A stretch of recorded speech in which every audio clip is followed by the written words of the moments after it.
Hi BYD subscriber அனைவருக்கும் வணக்கம். இப்போது நம்ம இந்த வீடியோவில் ஷீரடி பற்றி பார்க்க போகிறோம்.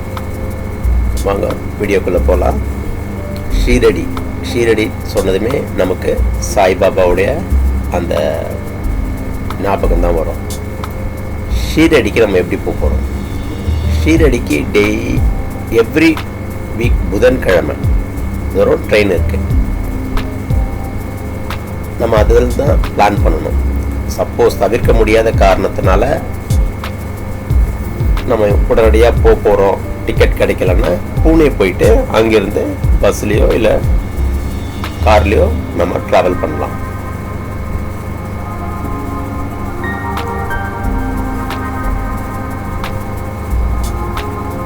அங்கே மெட்ரோ ட்ரெயின் வந்துச்சு. மெட்ரோவில் ஏறிட்டு சென்ட்ரல் போயிட்டு அங்கேருந்து நம்ம பூனே போகிறோம். 1:15 ட்ரெயின். ரொம்ப குறுகிய டைமில் தான் நம்ம ட்ராவல் பண்ணுறோம். இதில் பெரிய விஷயம் என்னன்னா, நம்ம லஞ்ச் பேக்கை வீட்டிலேருந்து கொண்டு போக வீட்டிலே வச்சுட்டு போயிட்டோம். ஒரு டென்ஷனில். அதுக்கப்புறம் நம்ம கேமராமேன் கொண்டு வந்து தக்க சமயத்தில் கொடுத்தாரு. அவருக்கு பெரிய நன்றி. சென்ட்ரல் வந்துட்டோம். ஒரு 10 நிமிஷம் கேப்பில் நம்ம ட்ரெயினை போய் பிடிச்சிட்டோம்.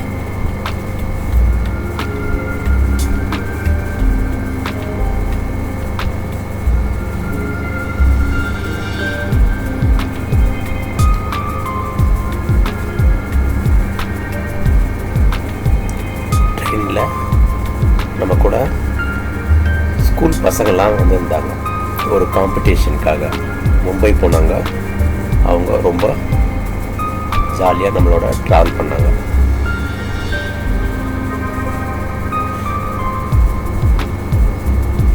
ஷீரடியில் போகும்போது முன்னாடியே நம்ம வந்து ரூம் புக் பண்ணிக்கலாம். சுவாமி தரிசனம் பாருங்கள், இவங்க தான் நம்ம கூட வந்தாங்க. இவங்க எல்லோரும் ஒரு 18-20 பேர் இருக்காங்க. ஹேண்ட்பால் காம்படிஷனுக்காக வந்திருக்காங்க. மும்பை போகிறாங்க அவங்களாம். நம்ம பூனேயில் இறங்கிடுவோம். முன்னாடி சொன்ன போல் ஷீரடியில் போகிறதுக்கு முன்னாடி நம்ம இங்கே ஆன்லைனில் சாமி தரிசனம் பண்ணுறதுக்கு புக் பண்ணிக்கலாம். ரூம் புக் பண்ணிக்கலாம். ரொம்ப சீப்பாக இருக்கும். ரொம்ப காஸ்ட்லிலாம் கிடையாது. ஷீரடிக்கு 2 நாள், முக்கியமாக முழு நாள் 2 நாள் தேவை. உங்களுக்கு டைம் கிடைச்சா 3 நாள் கூட அஜந்தா, எல்லோரா அதெல்லாம் பார்க்கணுன்னா எப்படியும் ஒரு 3 days வேணும். நம்ம 2 நாள் பிளான் பண்ணியிருக்கோம். அதுதான் முக்கியமாக வந்து நம்ம டைரெக்டாக ஷீரடி போகிறதுக்கு பிளான் பண்ணணும். அதுதான் கொஞ்சம் நாங்கள் டைம் சேவ் ஆகும். பூனேலேருந்து ஷீரடி போகிறதுக்கு 4.5 மணி நேரம் ஆகும். சரிங்களா?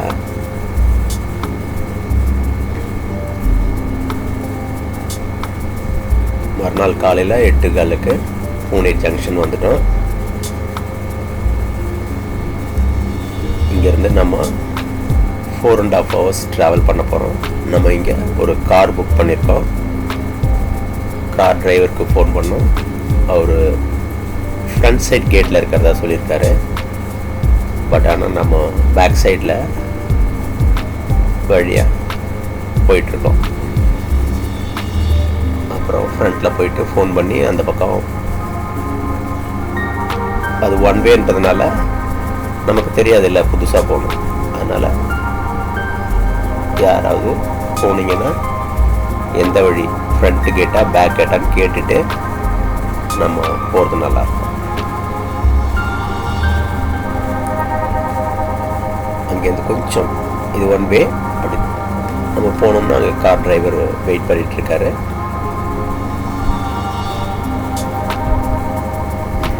இந்த வந்துட்டார். இதுதான் ஃப்ரண்ட் சைடு பார்த்தீங்களா, என்ட்ரன்ஸ் ஸ்டேஷனோட ஃப்ரண்ட்டு. நம்ம பேக்கில் போயிருக்கோம். கார் வந்துடுச்சு. எப்படி நம்ம அப்ராக்சிமேட்டாக ஒரு 145 அந்த ரேஞ்சில் போய் சேருவோன்ட்டு நினைக்கிறோம். இப்போ மணி 9 மணி. நம்ம காலையில் டிஃபனை வந்து ரயில்வே ஸ்டேஷன்லேயே சாப்பிட்டோம். நம்ம கொண்டு வந்த டிஃபன் வந்து ஸ்டேஷன்லேயே சாப்பிட்டுட்டு காரில் கிளம்பிட்டோம்.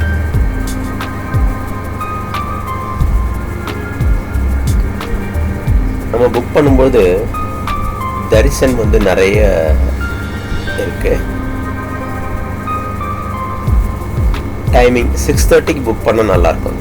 பாபா தரிசன் ஆர்த்தி தரிசன் வந்து 6:30 பண்ண கரெக்டாக இருக்கும். ஷீரடி வந்துட்டோம்.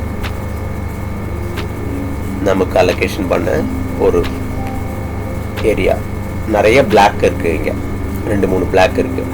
பக்கத்தில் தான் இருக்குது. கோயிலோட பக்கத்துலேயே இருக்குது. இது பக்தி நிவாஸ்ன்னு சொல்லிட்டு ஒரு ஏரியா. அதாவது அந்த பில்டிங்கோட போர்ஷன் நேம் வச்சுருப்பாங்க. ஏசி ரூம் இருக்குது. ரொம்ப சீப்பாக இருக்குது. நம்ம 2 நாள் தங்கினதுக்கே 600 rupees தான் ஆச்சு. நல்லா க்ளீனாக நீட்டாக இருக்குது. நம்ம போனதும் நம்மளுடைய பேரை வந்து அங்கே வந்து வெரிஃபை பண்ணுவாங்க. வெரிஃபை பண்ணிவிட்டு ஆதார் கார்டு நம்ம தான் வந்திருக்கோமா அப்படின்றத வெரிஃபை பண்ணிவிட்டு டிக்கெட் கொடுத்துருவாங்க. இதுதான் அந்த ஆஃபீஸாண்ட போயிட்டுருக்கோம்.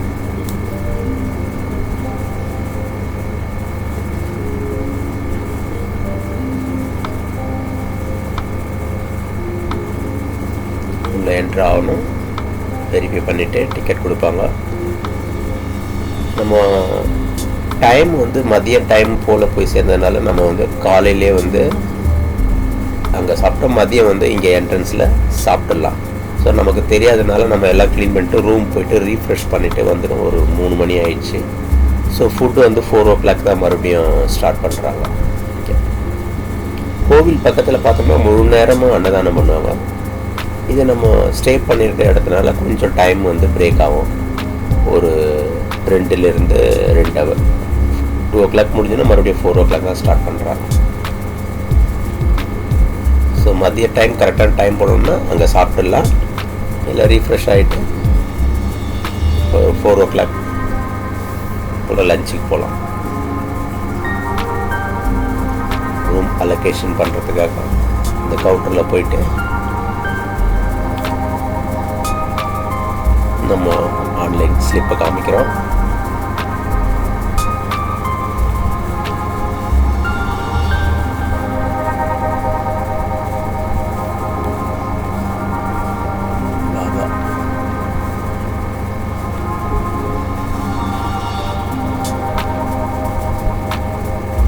Verification counter.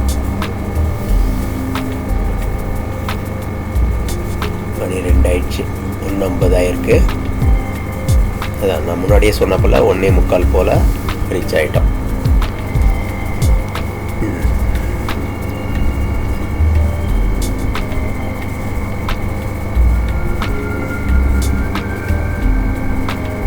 சாய்பாபா இங்கேருந்து ஒரு 20 minutesல பக்கம்தான். வாக்கபிள் டிஸ்டன்ஸ் நடந்து போனால் 20 minutes ஆகும். நம்ம வெஹிக்கிளில் போனதுனால ஒரு 10 minutes, அவ்வளோ 7 minutes தான் ஆச்சு.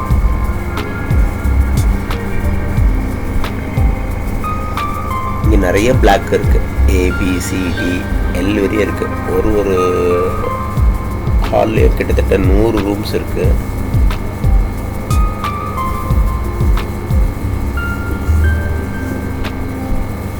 வியாழக்கிழமையில் நிறைய கூட்டம் இருக்கும். வியாழக்கிழமையில் நம்ம சென்னையிலேருந்து புதன்கிழமை ட்ரெயின் பிடிச்சோன்னு வச்சுங்க, வியாழக்கிழமை போய் ரீச் ஆகிடுவோம்.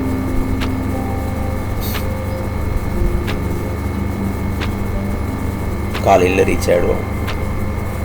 உங்கள் வசதிக்கு தகுந்த மாதிரி அதை எங்கே ரூம் புக் பண்ணி, சப்போஸ் ப்ரைவேட்டாக பார்க்குறதுன்னா கொஞ்சம் காசு அதிகமாகும். இதுவே பெஸ்ட்டு. நீட்டாக இருக்குது, க்ளீனாக இருக்குது, பெருசாக இருக்குது இடம். ரொம்ப காசு கம்மி. 600 rupees 2 daysல இருக்குன்னா பார்த்துக்கோங்க. இத்தனைக்கும் ஏசி ரூம்ஸ்.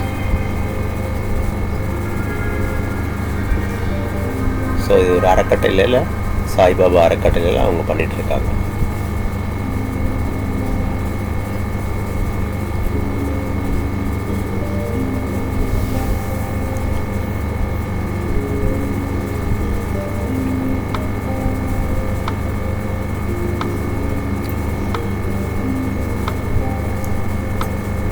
ரூமுக்கு போகிறோம்.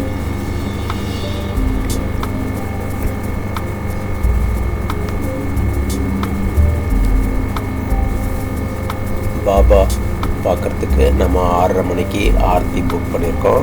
ஒரு 5 o'clock போனால் சரியாக இருக்கும். 1 hour பிஃபோர் போனால் சரியாக இருக்கும். கொஞ்சம் சீக்கிரம் முன்னாடி போனால் சாமியை முன்னாடி நின்று பார்க்கலாம், இல்லை கொஞ்சம் பின்னாடி வேண்டியிருக்கோம், அவ்வளோதான். அதனால் கொஞ்சம் சீக்கிரம் போனால் நல்லது. முன்னாடி நின்று சாமி தரிசனம் பண்ணலாம். ஒரு 1/2 மணி நேரம் சாமிக்கிட்டவே நின்றுட்டுருக்கலாம். நம்ம வந்து ரூமுக்கு வந்து குளித்து ரீஃப்ரெஷ் ஆகிட்டு பாருங்கள், ரூமெல்லாம் பாருங்கள் எவ்வளோ பெருசாக இருக்குது பாருங்கள்.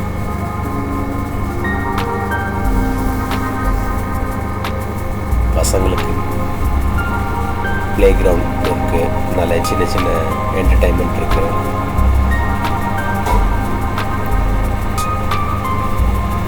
ஹாட் வாட்டர் வருது, எனி டைம் ஹாட் வாட்டர்.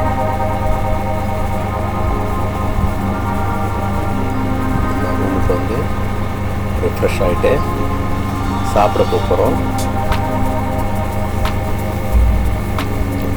பிரசாதம், சுவாமி பிரசாதம் இங்கேயே கிடைக்குது. இங்கே நம்ம அப்புறம் வாங்கிக்கலாம்னு நினச்சோம், ஆனால் டைம் அந்த தகுந்த மாதிரி அவங்க திறந்தில்லை, மூடிடுவாங்க. ஸோ அதனால் கடை திறந்துருக்கும்பொழுதே வாங்கிக்கலாம். 4 o'clock தான் நம்ம ஃபுட் வந்து ஓப்பன் பண்ணுவோன்னாங்க. 4 o'clock ஆகிடுச்சு. ஃபுட்டுக்காக நம்ம வெயிட் பண்ணிகிட்ருக்கோம். மதிய லஞ்சு அன்றைக்கி 4 o'clock சாப்பிட்டோம். நல்ல சாப்பாடு. எப்படியும் ஒரு 500-600 பேர் உட்காந்து சாப்பிட்லாம். சாப்பாடு, தால், ஸ்வீட்டு, சப்பாத்தி வேணுன்ற அளவுக்கு, தேவையான அளவுக்கு நம்ம சாப்பிட்லாம். ஃபுட்டு வந்து வேஸ்ட் பண்ணக்கூடாது.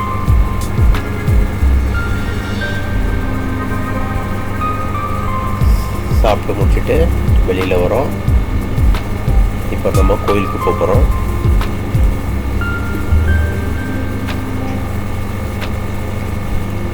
கவுண்டர் இருக்குது. நமக்கு எந்த கவுண்டர் வழியாக போகணுன்றது அங்கே போர்டு போட்டிருப்பாங்க.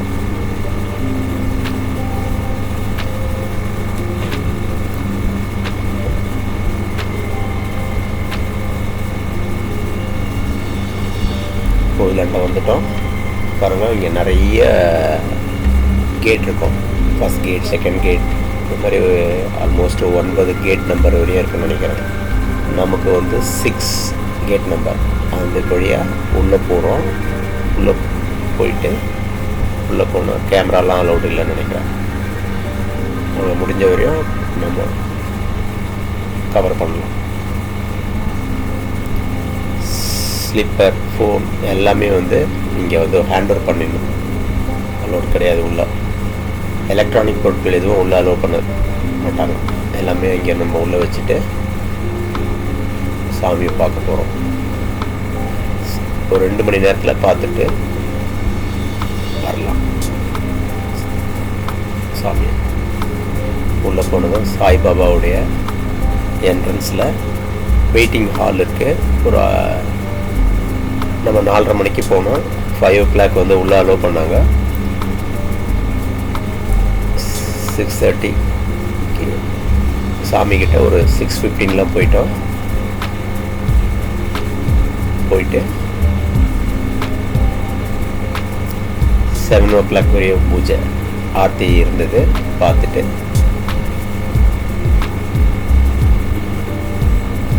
இதெல்லாம் சீனியர் சிட்டிசன் போகிறதுக்கான வழி. ரொம்ப வயசானவங்க முடியாதவங்க இந்த வழியை கேட் வழியாக போகலாம். மொபைல் லாக்கர்ஸ்லாம் வந்து வச்சுருக்கோம். ஒன்றுத்துக்கு 5 rupees ஒரு ஃபோனுக்கு. நம்ம எல்லாம் உள்ளே வச்சுட்டு போனோம். சாமியை தரிசனம் பண்ணிட்டு சாமியை உள்ள ஹாலில் வந்து சாமியை பற்றிய வரலாறு கொண்ட நிறைய புக்கு எல்லா லாங்குவேஜ்லேயும் இருக்குது. தமிழ், இங்கிலீஷ், ஹிந்தி, மராட்டி கன்னடா, நிறைய லாங்குவேஜஸில் வந்து சாமியோட புக்கு இருக்குது, லைப்ரரி இருக்குது. அங்கே உட்காந்து படிக்கிறாங்க நிறைய பேர். படித்து முடிச்சுட்டு உள்ள ஒரு வேப்ப மரத்தடியில் இருக்குது. அந்த வேப்ப மரத்தடியில் தான் பாபா வந்து நிறைய நாட்கள் வந்து அங்கே வந்து இருந்து பக்தர்களுக்கு அருள் வழங்கினார். நிறைய அதிசயமான விஷயம்லாம் பண்ணியிருக்காரு. பாபாவை எல்லாம் முஸ்லீம் சொல்கிறாங்க, ஆனால் அவர் வந்து அவரோட குரு வந்து முஸ்லீம். அவரும் எல்லா மதங்களையும் கடந்தவர்.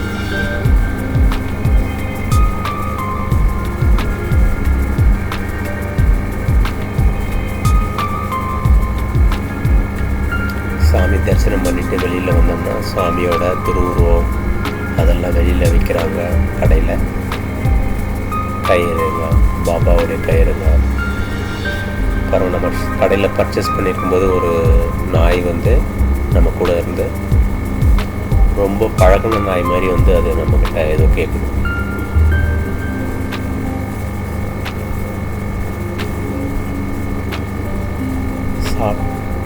நைட்டு சாப்பாடு நம்ம அங்கே கோயிலை விட்டு வெளியில் வந்தால் உடுப்பி பவன் சொல்லிட்டு இருக்கு. ரொம்ப அருமையாக இருக்குது சாப்பாடு. அங்கேயும் சாப்பிட்லாம்.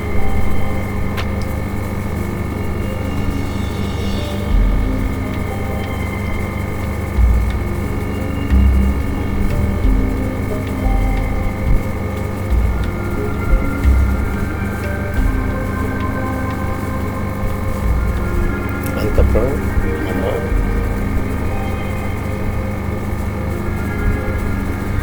சாப்பிட்டு முடிச்சுட்டு ரூமுக்கு போயிட்டோம். மறுநாள் காலையில் நம்மளோட ஆக்சுவல் பிளான் வந்து எல்லோரா கேவ்ஸ் 1.5 hours ஆகும் அங்கேருந்து போகிறதுக்கு. எல்லோரா கேவ்ஸ் காலையில் 6 o'clock. வெயிலுக்கு முன்னாடி நம்ம போயிடலாம். வெயிலெலாம் கொஞ்சம் அதிகமாக இருக்கும். நம்ம வெயில் சீசனில் தான் போகணும், சம்மர் சீசனில் தான் போகணும். 6 o'clock ஆனால் 7:30 போயிடலாம். எல்லோரா கேவ்ஸ் 6 o'clock ஓப்பன் ஆகிடும்.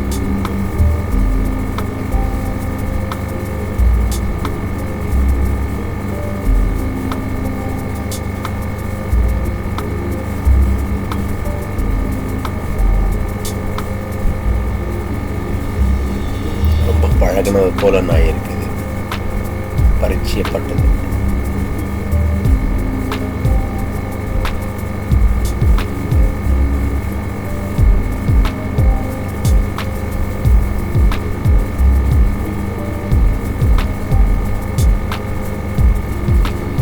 இந்த எல்லோரா கேவ்ஸை பற்றி நம்ம இன்னொரு வீடியோ தனியாக போடலாம். அது ரொம்ப அருமையாக இருக்கும். நம்ம இதை பார்த்துட்டு நைட்டு ரூம் போயிட்டு மணி 10 ஆயிடுச்சு. 10 மணி தர்ஷன், ஆர்த்தி தர்ஷன் பண்ணுறாங்க. இது நிறைய இடத்துல இது மாதிரி டிவி வச்சுருக்காங்க. லைவ் போயிட்டே இருக்கும்.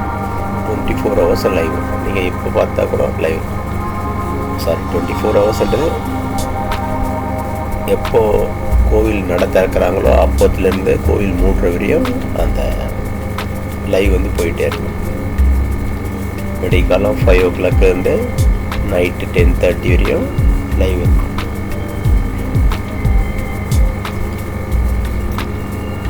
இது வந்து சாய் தீர்த்தம்.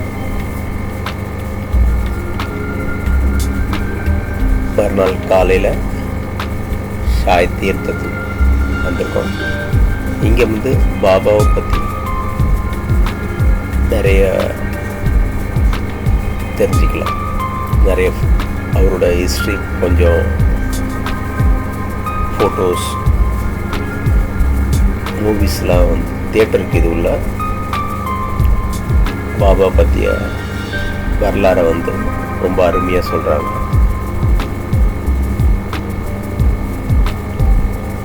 இதுக்குள்ளே வந்து இந்தியாவில் இருக்க புண்ணிய ஸ்தலங்கள், முக்கியமான ஸ்தலங்களை பற்றி நம்ம நேரடியாக போனோம்னா எப்படி உணர்வோமோ அது மாதிரி ஒரு 3D ஷோ இருக்குது. இது பார்க்க வேண்டிய ஒன்று ஷீரடி பக்கத்துலேயே இருக்குது.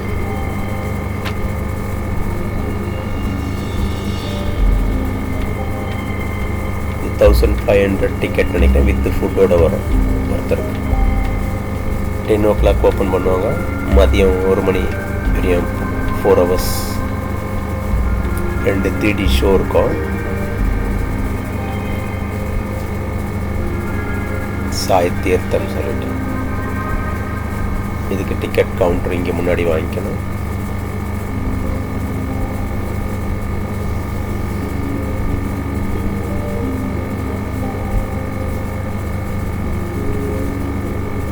டென் ஓ கிளாக் தான் உள்ள அலோவ் பண்ணுவாங்க.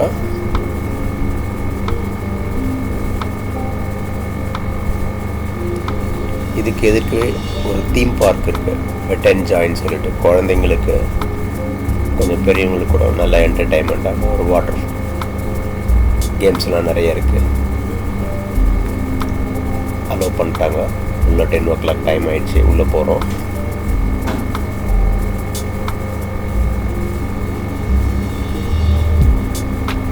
நம்ம சீக்கிரம் போனதுனால உள்ள சீக்கிரம் போயிட்டோம்.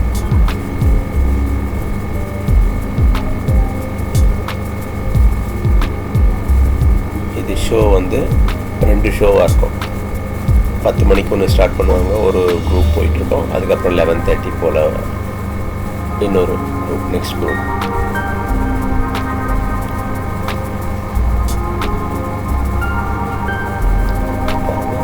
ரொம்ப நீட்டாக க்ளீனாக வச்சுருக்காங்க.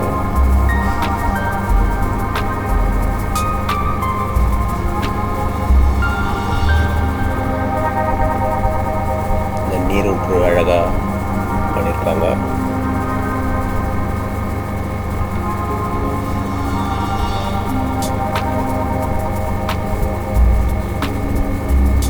சாய் தீர்த்தம் இந்த இடத்துக்கு பேர். நிறைய ஃபோட்டோஸ் எடுத்துக்கலாம் நம்ம, எல்லாம் அழகாக இருக்கும்.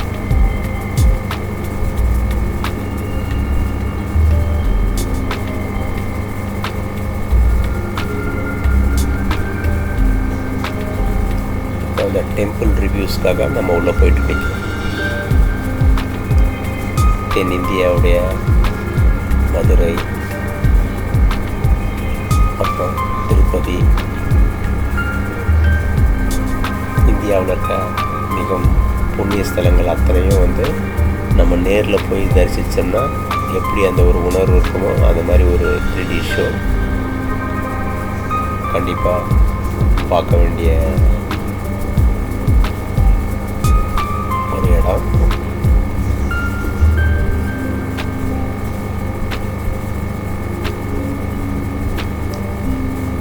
டெம்பிள் ரைடு ட்ரெயினில் உட்கார வச்சுருவாங்க. அப்படியே ஒரு 20 minutes அப்படியே ஒரு ரவுண்டு வரும்.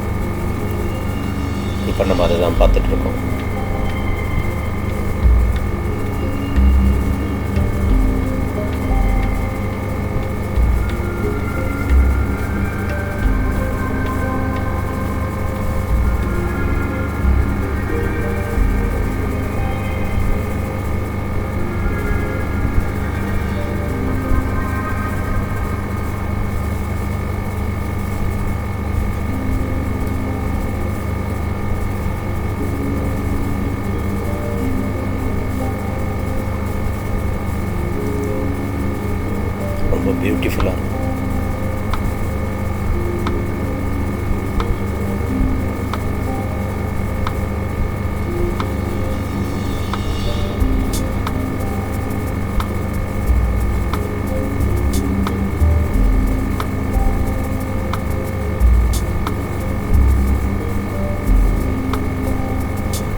பாருங்கள், கடை விதிகள் எப்படி இருக்குது, எல்லாமே தத்ரூபமாக இருக்க போலவே நமக்கு ஒரு உணர்வு.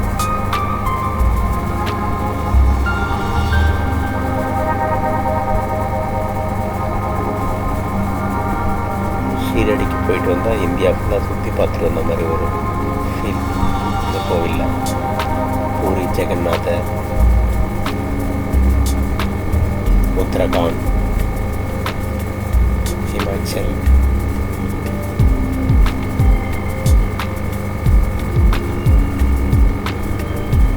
கேதார்நாத்,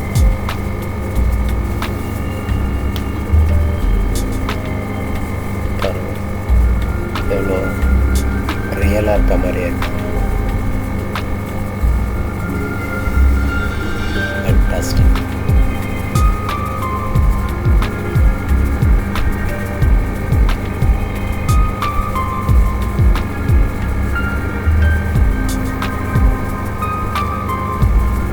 சோம்நாத்,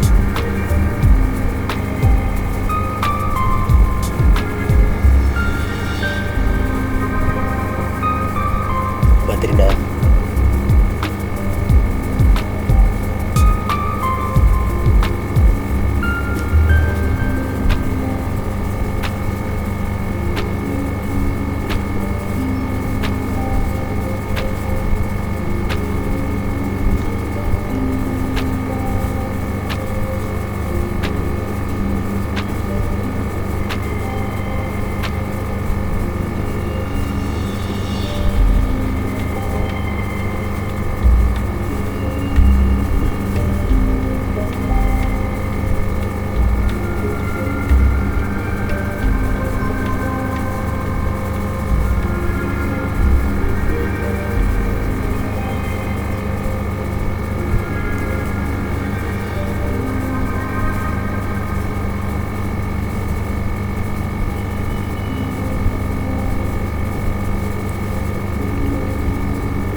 இது முடிஞ்சதும் மறுபடியும் ஒரு 10 மினிட்ஸ் பிரேக் எடுத்து அடுத்த ஒரு ஷோ போயிட்டுருக்கு.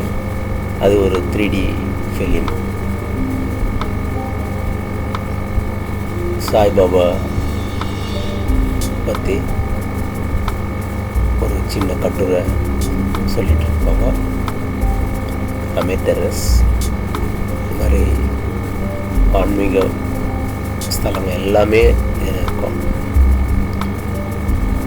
இந்தியாவில் இருக்க 10-13 ஸ்தலத்தை பற்றி நம்ம இந்த 3D ஷோவில் பார்க்கலாம்.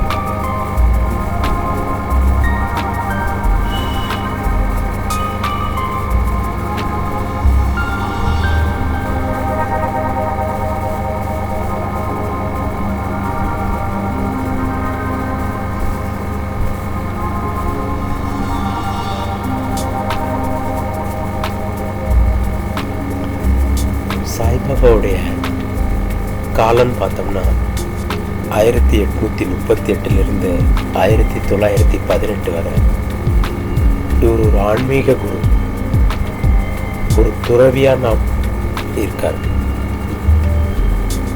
இவருக்கு அப்புறம் இந்து மற்றும் முஸ்லீம் பக்தர்களால் ரொம்ப மதிக்கப்படுறார், போற்றப்படுகிறார். குருன்னு ஒரு மனிதர் கிடையாது, ஒரு ஆள் கிடையாது. குருன்றது ஒரு உணர்வு. அதை பக்தர்களுக்கு தெரிவிச்சிருக்காரு. இவர் ஒரு உன்னதமான நிலை குருன்றது. நம்ம எல்லாரும் நினைப்போம் குருன்னா ஒருத்தர் ஒரு வடிவம் கொடுத்து இவர் குருன்னு. குருன்றது ஒரு உன்னதமான நிலை. நம்ம அந்த நிலையை அடையிறதுக்கு அவர் ரொம்ப வழிகாட்டியிருக்காரு.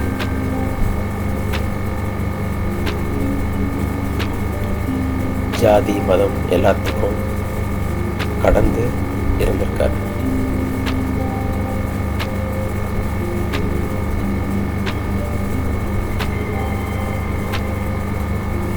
அவர் எந்த இடத்துல பிறந்தார், என்ன தேதியில் பிறந்தார், அதெல்லாம் வந்து எதுவுமே நம்ம வந்து வரலாற்று குறிப்பில் எதுவுமே கிடையாது, யாருக்கும் தெரியாது.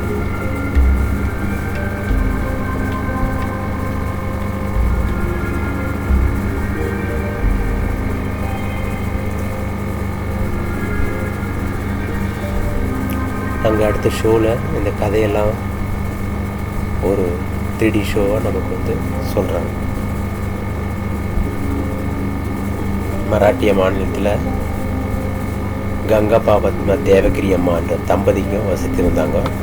தீவிர சிவபக்தர்களான அவர்களுக்கு திருமணமாகி நீண்ட நாட்களாக குழந்தை கிடையாது. ஒரு நாள் இரவு பலத்த மழை பெஞ்சதுனால வெள்ளம் கரை புரண்டு ஓடியது. அந்த ஆற்றங்கரைக்கு அந்த தேவகிரி அம்மா மட்டும் இருந்தாங்க ஆற்றங்கரையோரம். அப்போ ஒரு வயதான ஒருவர் வந்து கதவை தட்டி கேட்குறாங்க, எங்களுக்கு என்ன வேண்டும். அவரு அதுக்கு அந்த முதியவர் வந்து மழை அதிகம் பெய்வதனால் நான் இன்றைக்கி ஒரு நாள் மட்டும் தங்கிக்கிறேன் அப்படின்னு சொல்லிட்டு அந்த தேவகிரி அம்மா திண்ணையில் படுத்து தூங்குறதுக்கு அனுமதி கொடுத்துருக்காங்க. கொஞ்சம் நேரம் கழித்து தேவகிரி அம்மா அவங்கள எழுப்பி எனக்கு பசிக்குது ஏதாவது கொடுங்க அப்படின்னு கேட்குறாங்க. எனக்கு கொஞ்சம் கால் வலிக்குது, கால் பிடிச்சி விடுங்க அப்படின்றாரு. அப்போ வந்து தேவகிரி அம்மா சுற்றி முற்றியும் பார்த்துருக்காங்க, யாரும் இல்லை. அடுத்து என்ன செய்வதுன்னு தெரியாமல் ஒரு குழப்பத்தில் இருந்திருக்காங்க. ஒரு பெண் மட்டும் இந்த முதியவருக்கு நான் பணிவிடை செய்யட்டுமா என்று கூறி கேட்குறாங்க. சரி, தாராளமாக செய்யுங்க அப்படின்ட்டு மகிழ்ச்சியோட சொல்லிட்டு வீட்டுக்குள்ளே போய் கதவை பூட்டிடுவாங்க.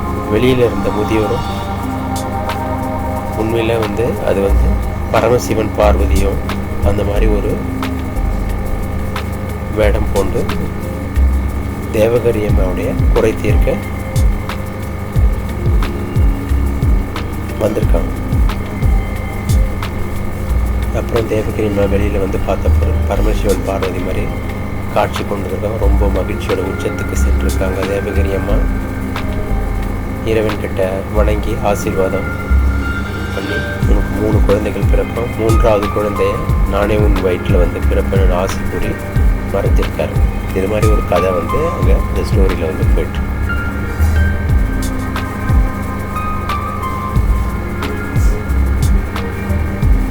அப்புறம் இந்த சாய்பாபாவோட திருவுருவத்துக்கு முன்னாடி நம்ம ஃபோட்டோ எடுத்துக்கலாம். நிறைய சாய்பாபாவை பற்றி புக்ஸுங்க எல்லாமே இங்கே கிடைக்குது. நம்ம இந்த வீடியோவை இதோட முடிச்சுக்கலாம். அடுத்தது நம்ம எல்லோரா கேவ்ஸ்க்கு போக போகிறோம். இதை பற்றி நம்ம அடுத்த வீடியோவில் பார்க்கலாம்.